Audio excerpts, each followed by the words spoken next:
Good morning eight class. ये है हमारी आज की वर्कशीट नंबर 28। डेट है हमारी 12 नवंबर।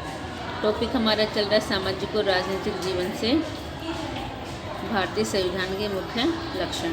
यहाँ पर आपको अपना नाम लिखना है, यहाँ पर अपने क्लास टीचर का नाम लिखना है। चलिए देख लेते हैं क्या आया है। सबसे पहले तो हमें ये बताना चाहिए संविधान क्या है। संविधान एक लिखित दस्तावेज है जिसमें देश को चलाने के लिए, किसी भी देश को चलाने के लिए नियम कायदे कानून लिखे होते हैं। लोकतंत्र में, ठीक है, संविधान कहाँ होता है? लोकतंत्र में। जहाँ लोकतंत्र होता है वहाँ संविधान पाया जाता है। लिखित दस्तावेज होते हैं जिसमें सारे नियम कायदे कानून लिखे होते हैं। मौलिक अधिकार, मौलिक अधिकार होते हैं जो कुछ अधिकार हमें लोकतंत्र में मिलते हैं, उन्हें मौलिक अधिकार कहा जाता है। मौलिक अधिकारों वाला खंड भाग भारतीय संविधान की अंतरात्मा भी कहलाता है। संविधान की अंतरात्मा किसे कहते हैं? मौलिक अधिकारों को भी कहा जाता है। उपनिवेशिक शासन ने राष्ट्रवादियों के दिमाग में राज्य के प्रति संदेह का भाव पैदा कर दिया था।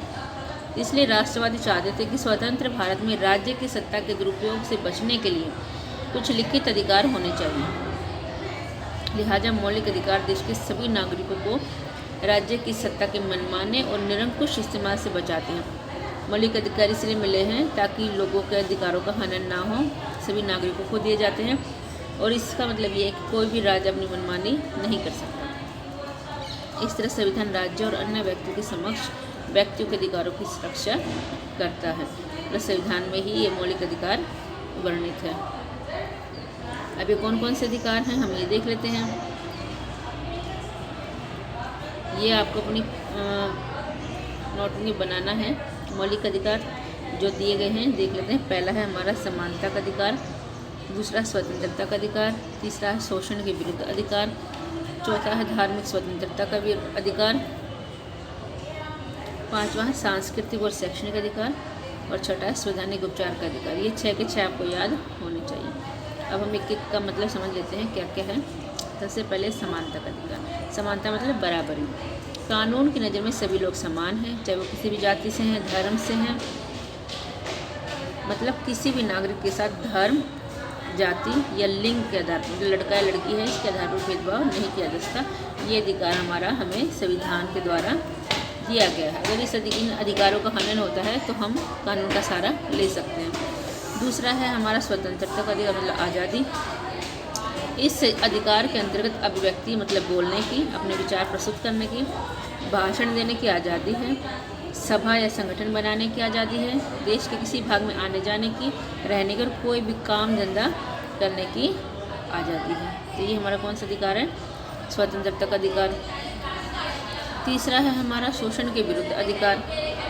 संविधान में यह कहा गया है कि मानव व्यापार, मतलब आदमी को बेचा नहीं जा सकता, जबरन उनसे मजदूरी नहीं कराई जा सकती, और 14 वर्ष से कम उम्र के बच्चों को काम पर रखना अपराध है। चौथा है हमारा धार्मिक स्वतंत्रता का अधिकार, मतलब अपनी मर्जी से हम कोई भी धर्म अपना सकते हैं, छोड़ सकते हैं। देश का कोई अपना धर्म नहीं है। सभी नागरिकों को पूरी धार्मिक आज़ादी दी गई है। प्रत्येक व्यक्ति को अपनी इच्छा का धर्म अपनाने की, इसका प्रचार प्रसार करने का अधिकार है। इसके बाद है सांस्कृतिक और शैक्षणिक अधिकार।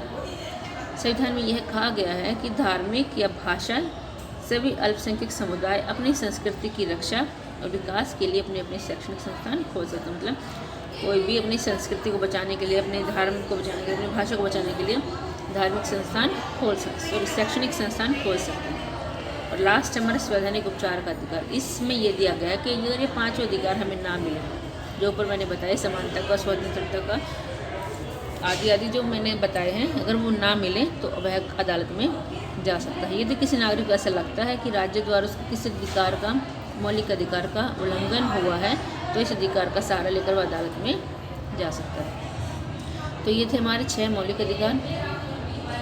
मैं उम्मीद करती हूँ कि आप अच्छे समझ में आ गए होंगे। क्वेश्चन देख रहे थे, मौलिक अधिकारों से आप क्या समझते हैं, ये मैंने आपको बताया अच्छे से।